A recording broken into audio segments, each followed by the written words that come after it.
autrefois désirée, maintenant méprisée.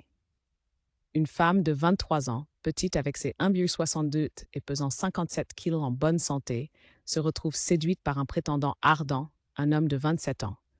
Il la poursuivait sans relâche, sa détermination gagnant son cœur. Cependant, au fur et à mesure que leur relation d'un an progresse, elle commence à remarquer un changement glacial. Ses mots, autrefois doux et flatteurs, se transforment en une avalanche de critiques, ciblant son apparence. Il la scrute, élaborant des routines d'entraînement et des plans alimentaires, essayant de la modeler dans un mode de vie vegan auquel elle n'a aucun intérêt. Le jugement dans ses yeux devient apparent lorsqu'elle s'adonne à un simple plaisir, un plat ziti au four. Chaque tentative qu'elle fait pour le quitter est accueillie par le déni, car il insiste sur le fait qu'elle comprend mal ses intentions. Il prétend que ses actions sont pour son bien, pour l'aider à se démarquer de la foule. Il argue que ses incessantes remarques sur les entraînements et le régime sont destinées à renforcer sa confiance, désormais vacillante sous son regard oppressif. Il la bombarde de photos d'autres femmes, lui promettant une transformation similaire si elle suit ses instructions. Des comparaisons avec des corps post-grossesse et des femmes qu'il juge moins attirantes lui sont lancées, chacune étant un coup douloureux à son estime de soi. Son argument ?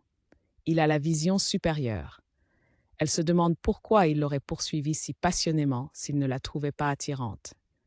Ces mots résonnent dans sa tête. « Perds 7 kilos et tu seras parfaite ».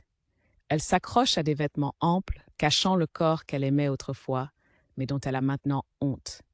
Son estime de soi est en ruine et son approbation devient un besoin désespéré. Pourquoi ne suis-je pas suffisante ?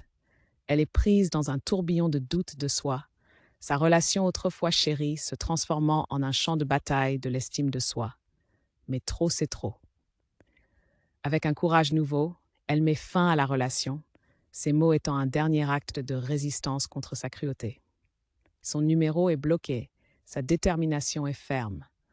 Bien qu'elle reconnaisse que son estime de soi est endommagée, elle fait son premier pas vers la guérison, remerciant sa communauté de soutien qui l'a aidée à réaliser la gravité de sa situation.